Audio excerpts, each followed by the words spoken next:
Hello guys, welcome back to Faustina mart official YouTube channel. Yes, അപ്പോൾ welcome to my blah blah blah blah episode. Blah blah blah blah എപ്പിസോഡിൽ നമ്മൾ പറയാൻ പോകുന്നത് അങ്ങനെ പ്രത്യേകിച്ച് അങ്ങനെ സീരിയസ് ആയിട്ട് കാര്യമില്ല, ബട്ട് വലിയൊരു കാര്യമൊന്നുമല്ല പറയുന്നത്. പക്ഷേ ഒരു ചെറിയൊരു കാര്യമാണ്, അത് ഭയങ്കര പവർഫുള്ളാണ്. യെസ്, അപ്പോൾ നിങ്ങൾക്ക് പിടുത്തം കിട്ടിയിട്ടുണ്ടാവത്തില്ലല്ലേ ഞാൻ പറയുന്നത്? നിങ്ങൾക്ക് അങ്ങനെ പിടുത്തം കിട്ടാനാണ്. അതായത് എന്താണ് ദിവസത്തിൻ്റെ പ്രത്യേകത? വാലന്റൈൻസ് ഡേ ആണല്ലേ. വാലന്റൈൻസ് ഡേ എന്ന് പറയുമ്പോൾ ഇതിൻ്റെ ബാക്ക്ഗ്രൗണ്ടൊക്കെ എല്ലാവർക്കും അറിയായിരിക്കില്ല. വാലന്റൈൻസ് ഡേ എന്താണ് ആഘോഷിക്കുന്നത്, അതിൻ്റെ എന്താണ് ആ സ്റ്റോറി, എവിടെ നിന്ന് ഉടലെടുത്തു എന്നൊക്കെയുള്ളതൊക്കെ അറിയാമായിരിക്കും എന്ന് വിചാരിക്കുന്നു. പക്ഷേ ഞാനതൊന്നും അല്ല എന്ന് പറയാൻ പോകുന്നത്. വാലന്റൈൻസ് ഡേ എന്ന് പറയുന്നത് കമിതാക്കൾക്ക് മാത്രമുള്ള ഒരു ഡേ അല്ല. അതുപോലെ തന്നെ വിവാഹം കഴിച്ചിട്ടുള്ളവർക്ക് വേണ്ടി മാത്രമുള്ളതല്ല. കഴിഞ്ഞ പ്രാവശ്യം ഞാൻ കണ്ടായിരുന്നു ഇത് ആഗോള വിവാഹ വാർഷിക ദിനമല്ല എന്ന്. യെസ്, ആഗോള വിവാഹ വാർഷിക ദിനമൊന്നുമല്ല എന്ന് കരുതി ലവേഴ്സിന് വേണ്ടി മാത്രമുള്ളതാണോ? അതുമല്ല. ഹേ ഗൈസ്, അപ്പം ഞാൻ പറയാൻ വരുന്നത് വേറെ ഒന്നുമല്ല. ഈ വാലന്റൈൻസ് ഡേ എന്ന് പറയുന്നത് ഒരു പുതിയൊരു ഡെഫിനിഷൻ വേണമെങ്കിൽ നമുക്ക് കൊടുക്കാൻ പറ്റും. വാലന്റൈൻസ് ഡേ നമുക്ക് വേണമെങ്കിൽ ഇങ്ങനെ പറയാം: സ്നേഹത്തിൻ്റെ ഒരു ഏത് രീതിയിലുള്ള സ്നേഹിക്കപ്പെടലിൻ്റെയും സ്നേഹിക്കപ്പെടലിൻ്റെയും ഒക്കെ ഒരു ആഘോഷമായിട്ട് നമുക്ക് വേണമെങ്കിൽ ഇതിനെ എടുക്കാം.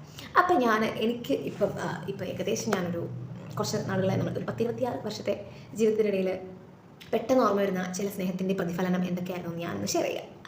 ഞാൻ ഭയങ്കര വിഷമത്തിലൂടെ കടന്നു പോകുന്നൊരു സമയം. അപ്പോൾ സ്വാഭാവികമായിട്ട് നമുക്ക് എന്ത് തോന്നും? നമുക്ക് നമ്മളെ ഇഷ്ടമുള്ള ആൾക്കാരെ കാണാനായിട്ട് നമുക്ക് തോന്നും. എനിക്ക് തോന്നിയിട്ടുണ്ടായിരുന്നു ഇങ്ങനെയൊക്കെയാണ്. എനിക്ക് ഏറ്റവും ഇഷ്ടമുള്ള ആൾക്കാരെ കാണാൻ തോന്നും, എനിക്ക് അവരോട് മിണ്ടാൻ തോന്നും, അവരുടെ പ്രസൻസ് ചെയ്യാൻ ആഗ്രഹിക്കും. ബട്ട് ഞാൻ പറഞ്ഞ ആ ഒരു വിഷമഘട്ടത്തിൽ എന്ന് വെച്ചിട്ടുണ്ടെങ്കിൽ ഈ പറയുന്ന എൻ്റെ ഒരു ഫ്രണ്ട്, എൻ്റെ ഫ്രണ്ടിന് ആ സമയത്ത് നമുക്ക് പെട്ടെന്ന് അവൾ നാട്ടിലുണ്ടായിരുന്നില്ല, ആ വ്യക്തി നാട്ടിലുണ്ടായിരുന്നില്ല. അപ്പം ആ ഒരു സമയത്ത് എന്നെ കാണുക, എൻ്റെ അടുത്ത് സംസാരിക്കുക, വന്നിരിക്കുക എന്നൊക്കെയുള്ളത്, അതായത് അവരുടെ ഒരു പ്രസൻസ് എന്നുള്ളത് അത് പോസിബിൾ ആയിട്ടുള്ളൊരു കാര്യം ആയിരുന്നില്ല.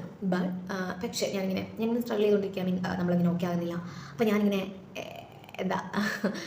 ഒരു സ്ഥലത്ത് വർക്ക് ചെയ്തുകൊണ്ടിരിക്കുകയായിരുന്നു ആ സമയത്ത്. അപ്പം അവളെന്നെ ഇങ്ങനെ വിളിച്ചു: ഹലോ ഫൗസ്റ്റി, നീ എവിടെയാണ്? ഞാനിന്ന് നിന്നെ കാണാൻ വരുന്നുണ്ട്. അപ്പം എനിക്ക് ഭയങ്കര സന്തോഷം. ഇവിടെ എന്നെ കാണാൻ വരുന്നു, എനിക്ക് ഭയങ്കര സന്തോഷം. നമ്മൾ ആ ഒരു കാര്യം ആഗ്രഹിച്ചിരുന്നതാണ്. വരുന്നു എന്ന് പറയുമ്പോൾ നമുക്ക് ഭയങ്കര സന്തോഷം. അങ്ങനെ വന്നു. ഞാൻ എന്നിട്ട് അവളെ കൂട്ടാനായിട്ട് ഇങ്ങനെ ബസ് ഇറങ്ങുന്ന സ്ഥലത്ത് പോയി. എന്നിട്ട് അവളെ കൂട്ടി ഞാൻ വരികയാണ്. അങ്ങനെ കൂട്ടി വരികയാണ്. അപ്പം അവളുടെ കയ്യിൽ അവൾ പഠിച്ചുകൊണ്ടിരിക്കുക കേട്ടോ. ആ സമയത്ത് അവൾ പഠിച്ചുകൊണ്ടിരിക്കുകയായിരുന്നു. അവൾ ആ സമയത്ത് വന്നപ്പോൾ എനിക്ക് കുറേ ചോക്ലേറ്റ്സ്, കുറേ ഡയറി മിൽക്ക്, പിന്നെ എൻ്റെ വീട്ടിൽ കൊടുക്കാനായിട്ട് ഇതേപോലെ കുറച്ച് ചോക്ലേറ്റ്സ്, അങ്ങനത്തെ കുറച്ച് കാര്യങ്ങൾ സത്യത്തിൽ ഞാൻ അത്ഭുതപ്പെട്ടു കേട്ടോ. എൻ്റെ മനസ്സ് നിറഞ്ഞ് കവിഞ്ഞ് ഒഴുകുമായിരുന്ന സമയത്ത് അത് ശരിക്കും പറഞ്ഞാൽ അത് എനിക്ക് ഫീൽ ചെയ്തത് സ്നേഹത്തിൻ്റെ പ്രതിഫലനമായിട്ട് തന്നെയാണ്. അന്ന് എനിക്ക് ശരിക്കും കുറേ ചോക്ലേറ്റ് കഴിക്കാനുള്ള ഒരു ആക്രാന്തമോ അല്ലെങ്കിൽ അങ്ങനെയൊന്നും ആയിരുന്നില്ല. പക്ഷേ നമ്മളോടുള്ള സ്നേഹം പ്രകടിപ്പിക്കുന്നതാണ്. അപ്പം നാളെ നിങ്ങളെല്ലാവരും പോയിട്ട് നിങ്ങളുടെ ലവർ അല്ലെങ്കിൽ നിങ്ങൾ സ്നേഹിക്കുന്ന ആക്കോ ചോക്ലേറ്റ് മേടിച്ച് കൊടുക്കണമെന്നല്ല ഞാൻ പറഞ്ഞത്. ഞാൻ പറഞ്ഞതെന്ന് വെച്ചിട്ടുണ്ടെങ്കിൽ അതൊരു പ്രതിഫലനമായിട്ട് എനിക്ക് ഫീൽ ചെയ്തിട്ടുണ്ടായിരുന്നു. സത്യസന്ധമായിട്ട് ഞാൻ പറയുന്നതാണ്. ചോക്ലേറ്റ് ഒക്കെ മേടിച്ച് വന്നു, ഇത് നീ എടുത്തോ, ഇത് നീ വീട്ടിൽ കൊടുക്കുക എന്നൊക്കെ പറഞ്ഞ് എനിക്ക് തന്നു. ശരിക്കും അത്ഭുതം. സത്യത്തിൽ അവൾ എൻ്റെ കട്ടും മെച്യൂരിറ്റിയുള്ള കുട്ടിയാണ്. അതെനിക്ക് അറിയുകയും ചെയ്യാം. പക്ഷേ ആ സമയത്ത് സത്യം പറയുന്നത് മനസ്സിൽ നിന്ന് കണ്ണുമൊക്കെ നിറഞ്ഞു പോയൊരു സമയം വരുന്നത് നമ്മൾ പഠിക്കുകയും കൂടിയാണ്. എങ്ങനെയൊക്കെ നമ്മൾ ഓരോ സാഹചര്യങ്ങളിൽ എങ്ങനെ പെരുമാറണം എന്നൊക്കെ ഉള്ളത് അത് കണ്ട് മനസ്സിലാക്കിയ ഒരു സാഹചര്യമായിരുന്നു എൻ്റെ ലൈഫിലെ അതെന്ന് പറയുന്നത്.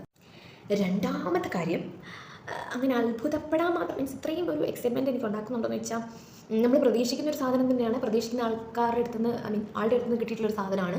ബട്ട് വേണമെങ്കിൽ എന്നോട് അങ്ങനെ എന്നെ സപ്പോർട്ട് ചെയ്തിരിക്കും കാര്യം പറയും. അതായിരിക്കും നല്ല. ഇങ്ങനെ ഇൻട്രോ ഇടുന്ന കണ്ടും ഇച്ചിരി നല്ലൊരു കാര്യം പറയും.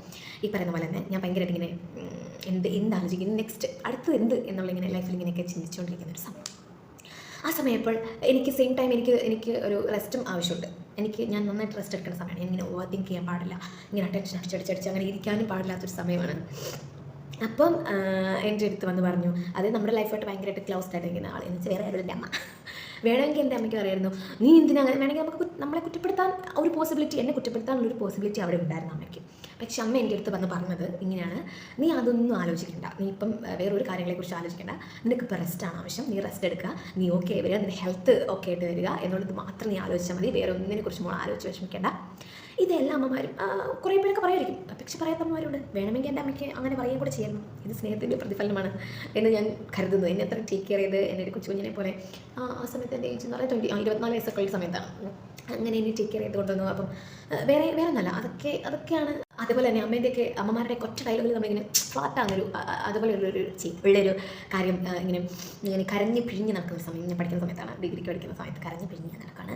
പക്ഷേ ഞാൻ അമ്മേൻ്റെ അടുത്ത് ഓപ്പണായിട്ടൊന്നും കമ്മ്യൂണിക്കേറ്റ് ചെയ്യുന്നില്ല എന്താണ് എൻ്റെ പ്രശ്നം എന്നുള്ളത്. ബട്ട് അമ്മ അറിഞ്ഞു എന്താണ് എൻ്റെ പ്രശ്നം എന്നുള്ളത്. അമ്മേൻ്റെ അടുത്ത് അറിഞ്ഞു. ദൈവം എന്തായാലും ഇതുവരെ വഴി നടത്തി.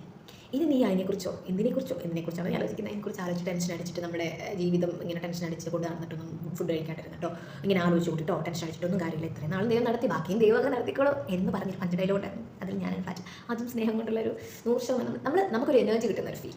യെസ്, അതാണ് നെക്സ്റ്റ് ഒരു എക്സ്പീരിയൻസ്. വേറൊരു എക്സ്പീരിയൻസ് എന്ന് പറയുന്നത്, ഞാനൊക്കെ ഇങ്ങനെ മാറി നിൽക്കപ്പെട്ട എനിക്കറിയില്ല അതെങ്ങനെ എക്സ്പ്ലെയിൻ ചെയ്യാമെന്നുള്ള. ബട്ട് എന്താ, ഒരു സാഹചര്യത്തിൽ അത്രയും നാളും കൂട്ടുകൂടിയിരുന്നവർ കൂട്ടുകൂടാതെ വന്ന സമയത്തും, മിണ്ടിക്കൊണ്ട് നടന്നവർ മിണ്ടാതെ വന്ന സമയത്തും ഒക്കെ ഇട്ടിട്ട് പോകാതിരുന്ന കുറച്ച് ഫ്രണ്ട്സ് ഉണ്ട്.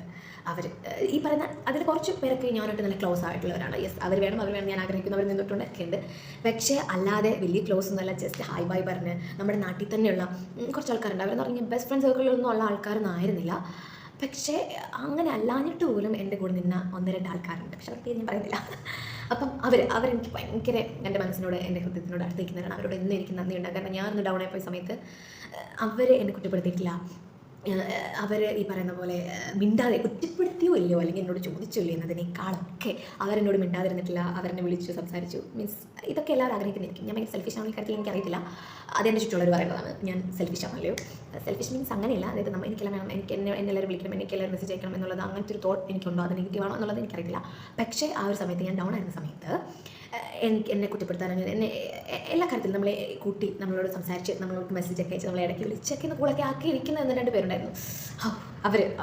എന്നെ ഹൃദയത്തിനോട് ചേർന്നിരിക്കുന്നവരാണ്. എല്ലാ കാര്യങ്ങളും എപ്പോഴും പറയുമോ, അങ്ങനെ സംസാരിക്കും. ബെസ്റ്റ് ഫ്രണ്ട് സർക്കിളിലോട്ടൊന്നും വന്നിട്ടില്ലെങ്കിലും എന്നും എൻ്റെ മനസ്സിൽ ഉള്ള ആൾക്കാരാണ്. ഞാൻ അവരെ എപ്പോഴും ഭയങ്കര നന്ദിയോടെ ഓർക്കുന്നവരാണ്. അതെനിക്ക് ഇപ്പോൾ പറയാൻ തോന്നി. യെസ് ഗൈസ്, അപ്പോൾ ഞാനിത് ആക്ച്വലി പ്ലാൻ ചെയ്യാതെടുത്ത വീഡിയോ ആയതുകൊണ്ട് പെട്ടെന്ന് എൻ്റെ മനസ്സിലോട്ട് വന്ന കാര്യങ്ങൾ മാത്രമേ ഞാൻ പറഞ്ഞിട്ടുള്ളൂ. അപ്പോൾ ഞാൻ പറഞ്ഞു വന്നതിൻ്റെ ഒരു കാരണം എന്താണെന്ന് വെച്ചിട്ടുണ്ടെങ്കിൽ, നാളെ നമുക്ക് വാലന്റൈൻസ് ഡേ ആണ്. അപ്പോൾ എന്താ, ലവേഴ്സ് മാത്രമല്ല ഇത് ആഘോഷിക്കണം, നമ്മളെല്ലാവരും ആഘോഷിക്കണം. സിംഗിൾസ് ആഘോഷിക്കണം, കപ്പിൾസ് ആഘോഷിക്കണം, വൈഫ് ആൻഡ് ഹസ്ബൻഡ്സ് ആഘോഷിക്കണം, എല്ലാവരും ആഘോഷിക്കണം. അപ്പോൾ ഞാൻ അത്രയ്ക്ക് പറഞ്ഞു നല്ല സ്നേഹം. ഇപ്പം നാളെ നിങ്ങൾ വീട്ടിൽ പിന്നെ എൻ്റെ സാഡായിട്ടിരിക്കുന്ന ഒരു ഫ്രണ്ടിനെ വിളിച്ച് സംസാരിച്ചേക്കാം, നാളെ മാത്രം സംസാരിച്ചേക്കാം. ആ ഒരു തോട്ട് വരുന്നത് നല്ലൊരു കാര്യമാണ്. ആ ഒരു ആലോചന ചിന്ത വരുന്നത് നല്ലതാണ്. പക്ഷേ ആ ഒരു ദിവസം കൊണ്ട് മാത്രം നിങ്ങളുടെ സ്നേഹം അങ്ങോട്ടും ഇങ്ങോട്ടും ആ ദിവസം കൊണ്ട് മാത്രം ഒതുങ്ങിപ്പോകാതിരിക്കട്ടെ. നമുക്ക് എപ്പോഴും എല്ലാവരും ടേക്ക് കെയർ ചെയ്യാനും ലവ് ചെയ്യാനൊക്കെ സാധിക്കട്ടെ. നമ്മുടെ ചുറ്റും നിൽക്കുന്നവരെ അവരെ ടേക്ക് കെയർ ചെയ്യുക, ലവ് ചെയ്യുക, അതിനേക്കാളും കൂടുതലായിട്ട് അവരെ മനസ്സിലാക്കുക. ആക്ച്വലി ഈ ലവ് ഉണ്ടെങ്കിലല്ലേ നമുക്ക് ഒരാളെ മനസ്സിലാക്കാൻ പറ്റുള്ളൂ. എന്നാലും അപ്പോൾ നിങ്ങൾ നന്നായിട്ട് അൺലിമിറ്റഡ് ആയിട്ട് അൺകണ്ടീഷണൽ ആയിട്ട് ലവ് ചെയ്തുകൊണ്ടേയിരിക്കുക. Okay, bye bye, see U.